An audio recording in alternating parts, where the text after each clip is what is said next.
ഒരു ദിവസം ലോകത്തെ മുഴുവൻ വഞ്ചിക്കാൻ ഒരാൾ വരും.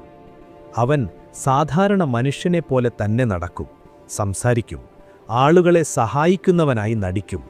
പക്ഷേ യാഥാർത്ഥ്യത്തിൽ അവൻ മനുഷ്യചരിത്രത്തിലെ ഏറ്റവും വലിയ വഞ്ചകനായിരിക്കും. അവനാണ് ദജ്ജാൽ. ദജ്ജാൽ നേരെ വന്ന് ഞാനാണ് ദജ്ജാൽ എന്ന് പറയില്ല. ആദ്യം നല്ലവനായി വരും, പിന്നെ പ്രത്യേക വ്യക്തിയാണെന്ന് പറയും. ശേഷം ഞാൻ നബിയാണെന്നും അവസാനം ഞാനാണ് നിങ്ങളുടെ റബ്ബ് എന്നുവരെ അവകാശപ്പെടും. അവൻ ആളുകളെ വഞ്ചിക്കാൻ വലിയ ശക്തികൾ കാണിക്കും.